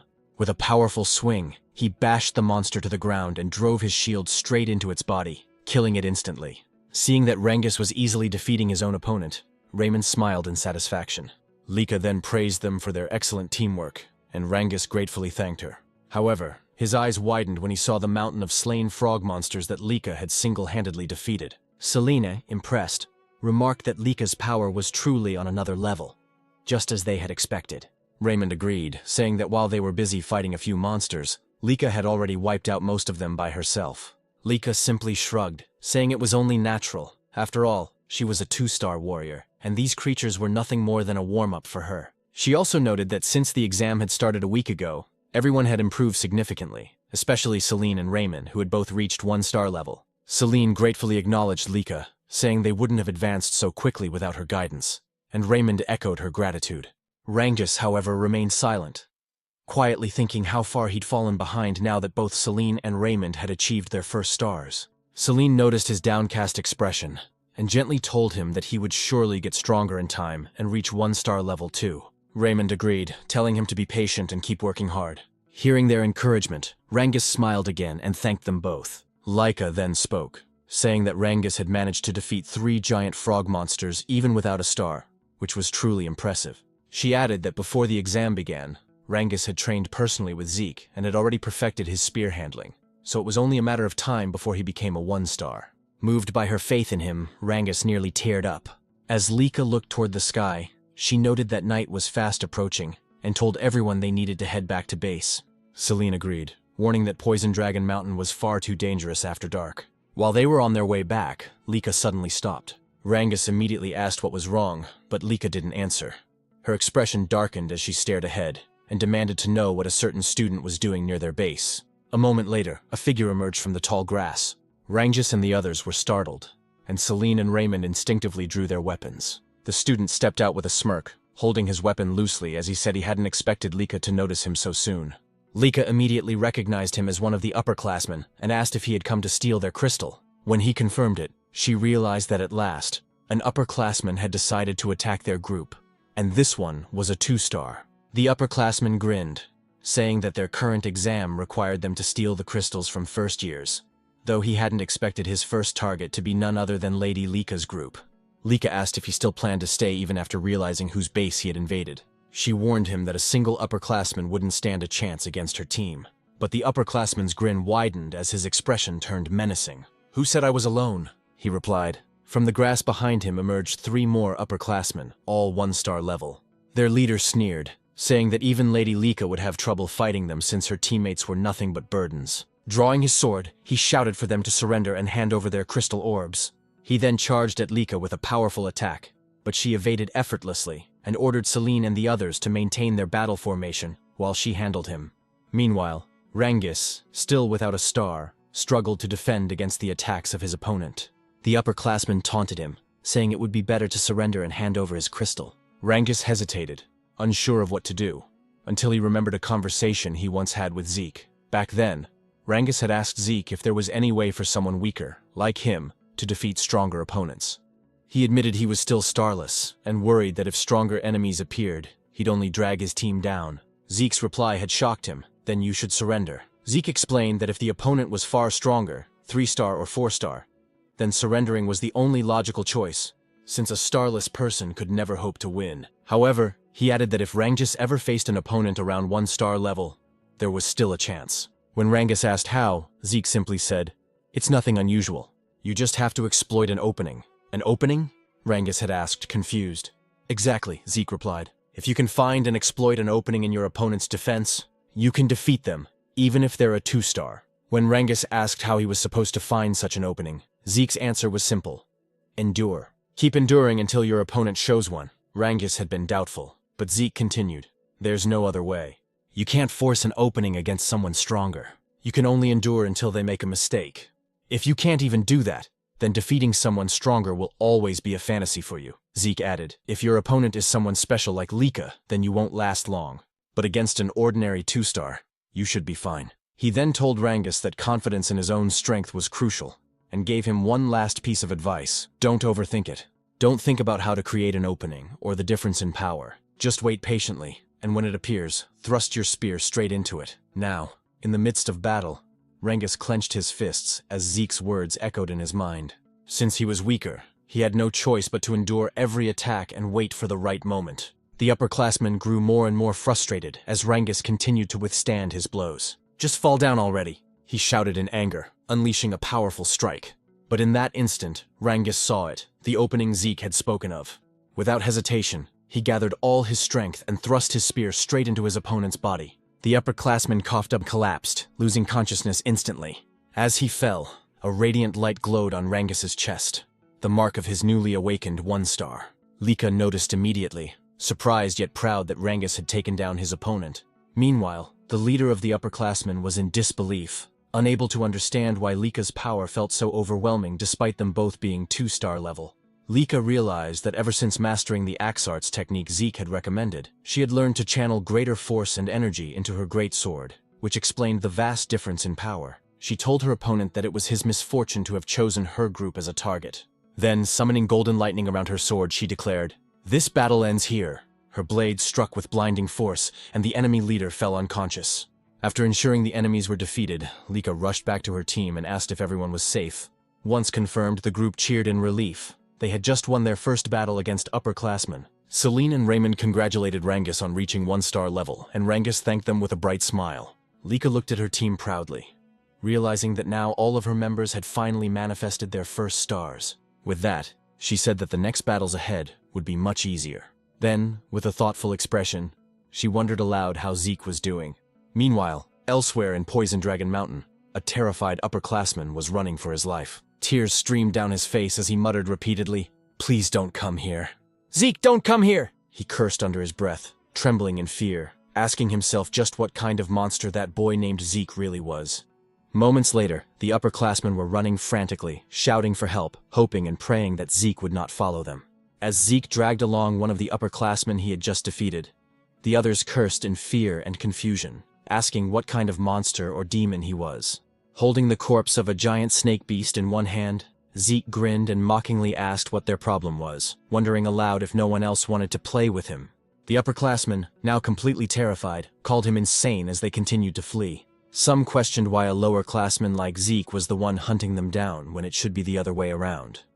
That the upperclassmen were supposed to be the hunters, not the hunted.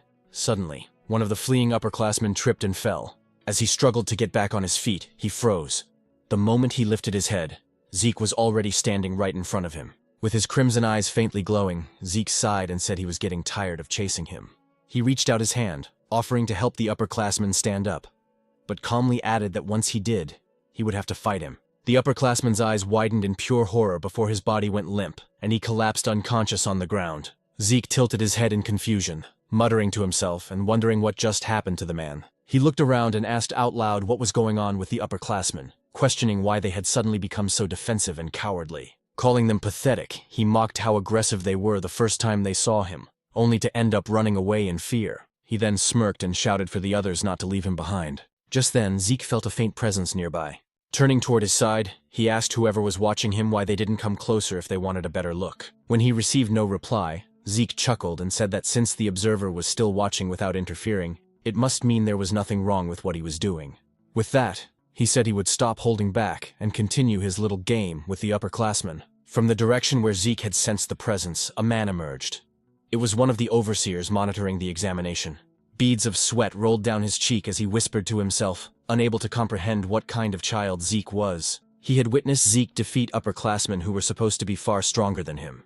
And even more astonishingly, Zeke had sensed his hidden presence. Realizing the gravity of what he had just seen, the overseer decided he had to report everything immediately. Meanwhile, at the camp outside Poison Dragon Mountain, Freya was taken aback when several observers arrived to make their report. According to them, it had been 1 week since the examination began. At present, 30% of the lower-classmen had already dropped out, while the remaining ones were gradually adapting to both their environment and the dangers of Poison Dragon Mountain.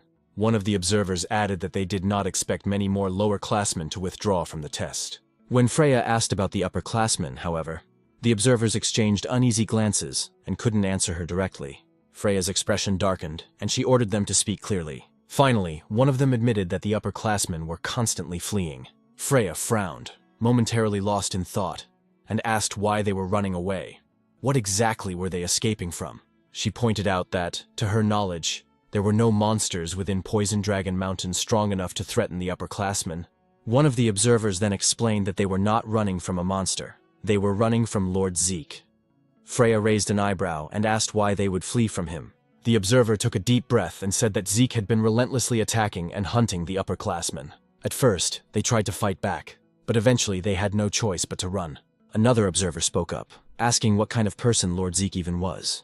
Based on what he had seen, Zeke seemed to be enjoying himself, gleefully cutting down upperclassmen and hunting them like prey. For him, it was something completely unprecedented.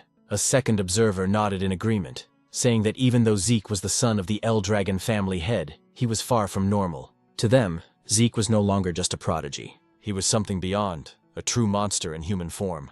Freya listened quietly, then spoke with a calm but serious tone. She admitted that she had also suspected Zeke was unusual from the very beginning. Unlike the others, he had chosen to take the exam alone, and appeared completely relaxed upon entering Poison Dragon Mountain. That could only mean one thing. Zeke never planned to hide from the upperclassmen. From the very start, his intention had been to hunt them down himself. Remembering the look in Zeke's eyes when they first met, Freya couldn't help but think that the boy was indeed a monster. Suddenly, one of the observers frowned, asking what that strange sound was. Freya's lips curved into a faint smile as she said that what they were hearing was something she had been waiting for. A man then approached and asked Lady Freya where they should place the massive cage they had brought. Freya told them to leave it where it was, and thanked them for their work. When the observers turned to look at the cage, their eyes widened in shock. They immediately asked what kind of creature was inside, and some even questioned whether Freya truly intended to release it into the mountain, as the creature's aura alone revealed it to be at least a 3-star level beast, far too powerful for any of the students to handle. But Freya, clearly pleased, reassured them that there was nothing to worry about. Adjustments had already been made to the creature. It would only target individuals of 2-star level strength or higher. ordinary students would not suffer serious harm. One of the observers then asked why such a creature was suddenly being released during the exam. Freya replied calmly that it was a direct order from their family head, Balza. In her mind, she wanted to witness the abilities of the boy whom their soldiers had already begun calling a monster. She wanted to see whether Zeke could survive against such a being. With that thought, she ordered that the mysterious creature be released into Poison Dragon Mountain at dawn. The next morning, deep within Poison Dragon Mountain, Rangus and his team suddenly stopped in their tracks as the ground trembled violently beneath them. Lika frowned, saying she had a bad feeling about the tremor. Raymond wondered if perhaps the upperclassmen had caused it, but Rangus shook his head, saying it was most likely the work of a beast, probably a massive anger boar. Still, Lika couldn't shake off her unease and said that something about it felt different. A moment later, a second, stronger quake shook the mountain. As a giant tree began to fall toward them, Lika's instincts kicked in. She shouted for everyone to move, and the group jumped aside just in time as the enormous trunk crashed down where they had been standing seconds earlier. When they turned around, Lika froze in disbelief. Celine gasped and asked what kind of creature it was, while Rangus's face went pale and sweat dripped down his temples. In a trembling voice, he said they needed to run immediately, because standing before them was a colossal golem. Meanwhile, on the other side of Poison Dragon Mountain, as Zeke sat atop a pile of monsters and upperclassmen he had defeated, he remarked that he was growing bored with the current situation of the examination. Since no more upperclassmen dared to face or challenge our protagonist, and because he could no longer sense the presence of the observers of the exam who seemed to be simply letting him do whatever he pleased, Zeke found the entire situation rather disappointing. Until suddenly, he sensed a presence from the opposite side of Poison Dragon Mountain, causing him to immediately question what kind of strange aura it was. At first, he thought it belonged to a 2-star level creature, but eventually, he realized that the presence came from a 3-star entity. He instantly wondered if 3-star monsters were truly supposed to exist within Poison Dragon Mountain. He also questioned whether the aura he sensed belonged to an unknown being that had lived within Poison Dragon Mountain for 1,000 years. Zeke then thought that all the examinees would surely struggle against a 3-star level creature, and even Lika herself would definitely not be able to handle it. He also said that the instructors should have made sure that no 3-star level creatures existed within Poison Dragon Mountain before the examination began. But after pausing in brief contemplation, he questioned whether Freya and the other instructors had intentionally allowed a 3-star creature to remain on Poison Dragon Mountain as part of the exam. He then admitted that he had no idea what the instructors were thinking. Still, he found it perfect, because it meant he would once again have an opponent to entertain himself with. Zeke also realized that the presence he sensed was far from where he currently was, and he wondered aloud why the creature did not simply appear near his location. But he stated that he couldn't just sit and wait, and because he wished to face a 3-star level monster, Zeke declared that he would go to it, and that the creature should wait for him. Meanwhile, Celine had launched an attack toward the golem, but even with the full force of her strike, it had no effect. She couldn't believe that she failed to inflict even a scratch on the golem's body. Raymond also charged in and struck the golem with his shield using all his strength, yet his attack was just as ineffective as Celine's. This prompted Lika to use her aura and lightning to attack. After noticing that the golem's arm had sustained a scratch, Lika concluded that with aura, she was able to cause damage to the golem's outer shell. In other words, only 2-star levels like her could inflict any harm, and her 1-star companions were incapable of doing so. Rangus immediately called out to Lady Lika to ask what they should do next. Lika instructed them to listen to her orders.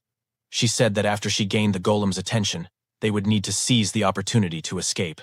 However, Rangus insisted that they could not do that, nor could they abandon Lady Lika to face the golem alone. Lika told them that they would only become burdens to her in the fight, and she ordered them to observe the golem's arm that she had previously attacked. She added that even with her aura, all she managed was a scratch, and that as 1-star levels, they truly lacked the ability to injure the golem. Raymond admitted that while they indeed could not injure the creature, they could still support Lika in battle, ensuring that every attack she launched would land successfully. When Lika asked what they meant, Rangus stated that he would do everything in his power not to become a burden. Selene agreed, saying that if they worked together to make sure Lady Lika's attacks hit their mark, then they would surely gain a chance to win. Because of the determination and trust her companions showed her, Lika couldn't help but smile, saying she understood what they wanted. She said she would rely on them to provide support so her attacks would land. As Lika gathered her aura and lightning into her sword, Raymond prepared to defend, while Rangus and Celine readied themselves for their offensive support. After Lika finished concentrating all her power into her sword, she instructed them to begin their renewed assault on the golem. Lika quickly advanced to the front to face the golem, but the creature immediately launched an attack toward her. Raymond used his shield to protect her, but because he was still only a 1-star level, he struggled to withstand the golem's 3-star power. Rangus and Celine dashed forward to attack the golem and draw its attention away. Meanwhile, Lika swiftly moved behind the golem to deliver her strike. She unleashed her lightning great sword technique, Heaven's Thunder, striking the golem from behind with her full strength. A powerful explosion erupted within the forest of Poison Dragon Mountain. After Lika managed to knock down the golem, and once the smoke had cleared, the damage she had caused to the forest was evident. Rangus immediately approached her to ask if she was all right, and Lika said she was fine, though she had used up all the source power in her entire body. She then asked how Raymond was doing. With Celine supporting him, Raymond replied that he was doing all right as well. But when Lika said that they should return to their base, she suddenly sensed the golem's presence again behind them.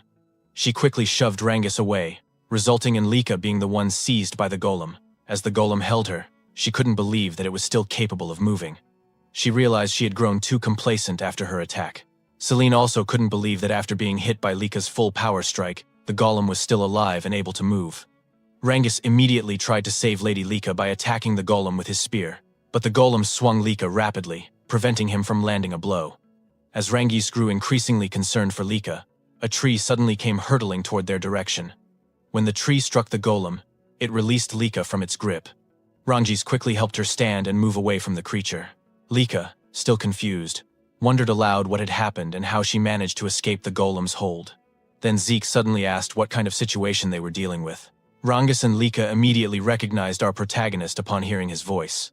But instead of checking on Lika's condition, Zeke was far too delighted by the sight of the monster.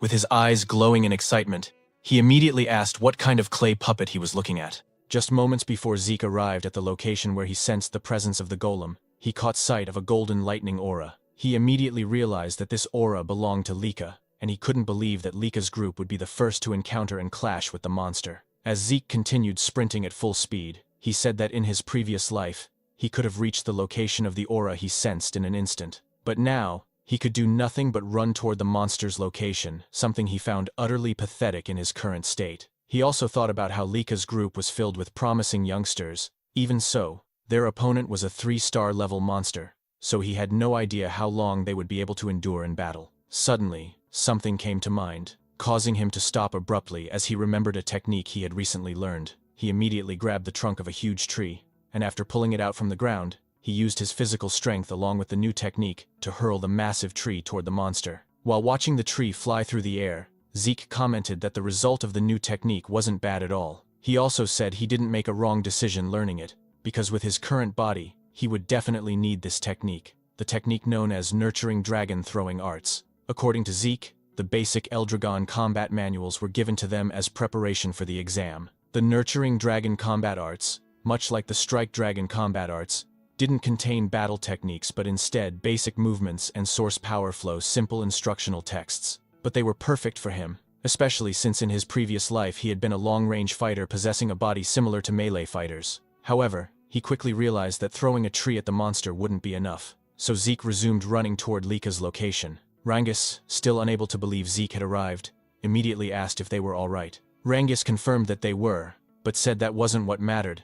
They had a bigger problem, the golem they were fighting. Zeke's eyes glimmered as he repeated the word golem, saying so that's what the creature was called. He also said the creature was strange because he could sense its presence, yet he couldn't detect any life force within it. As the golem rose again, it immediately launched an attack toward Zeke, prompting Lika to shout an alarm, with Rangus warning that the golem was extremely dangerous. But even though the golem unleashed a powerful attack, Zeke casually caught its fist with one hand, remarking that the creature was indeed tough. Because of the golem's hardness, Zeke quickly realized that he needed to use aura in order to gradually break through its defenses. With a swing of his arm as he pushed away the golem's fist, he commented that fighting and defeating the golem using normal methods would be too boring. Lika, exasperated, said that Zeke was always too reckless, while Rangus couldn't believe that Zeke actually found the golem boring to fight, considering their group had nearly died and struggled greatly against it. When the golem prepared to attack Zeke again, he immediately noted that because of its large size, the creature was definitely dangerous. Even so, he didn't hesitate to raise his arms and block the attack head-on, resulting in a powerful impact that shook the area. While defending himself, Zeke stated that the place was too dangerous, so they needed to move away. Lika's group immediately obeyed Zeke's order and hurriedly evacuated the battlefield. Once they were far enough, Zeke gathered momentum and threw the golem with tremendous force. As the creature crashed away, he remarked that its outer shell truly was extremely durable. While gathering aura into his fist and rushing forward, Zeke said he wanted to know if the inside of the golem's body was as tough as its outer shell. After leaping into the air, he declared that it was time to find out whether its interior was just as hard. He then activated the first form of the Dragon Destruction Combat Arts Burst World, striking the monster and causing a massive explosion upon impact. In Zeke's mind, instead of dragging out the battle by slowly breaking through the golem's defenses, it was better to use Burst World to inject source power into the monster's body and destroy it from within. After confirming that his plan and attack worked, Zeke was overjoyed, saying that fighting this way made the battle far more enjoyable. Meanwhile, 1 month later, at the Eldragon State main building, Zeke was irritated as he questioned why he had been summoned and had his training interrupted. It was then explained that the 1-month exam at Poison Dragon Mountain had concluded safely. After the 3-star golem attack, no other serious incidents had occurred. The number of 7-year-old class members had dropped to 30% from the beginning, due to the harsh environment of Poison Dragon Mountain, but because they were exposed to constant danger and the brink of death, the remaining 30% of the 7-year-old class achieved good results and reached 1-star level. And after the exam ended, Zeke was directly summoned by Balza Eldragon of the Eldragon family. As they walked through one of the hallways in the main estate, Zeke asked what the family head wanted from him. Freya was displeased that Zeke referred to the family head simply as head, so she requested that he address the family head as Master Head, although Zeke argued that it was practically the same. In Freya's mind, the reason for the summons was already obvious, but she still explained that Zeke was called because of his behavior and actions during the exam, and that he had brought this upon himself. When Zeke asked if it was truly because of his behavior, Freya immediately confirmed it. She said that the purpose of the upperclassmen exam was for them to attack the lowerclassmen and steal their crystal orbs. But Zeke, a lowerclassman, did the opposite by attacking the upperclassmen, something they never expected. Freya added that because of Zeke, not a single upperclassman managed to steal a crystal orb from any lowerclassman, and so the upperclassmen had to retake the exam. Zeke argued that attacking upperclassmen wasn't forbidden, but Freya replied that no one would ever expect a lowerclassman to muster the courage to attack an upperclassman. Freya could only sigh, and as she turned away, she told him that his awful attitude needed to be corrected before he faced the Master Head. If you enjoyed this chapter and want to see what happens next, make sure to hit that like button, subscribe, and turn on the notification bell so you won't miss our next update in this epic story.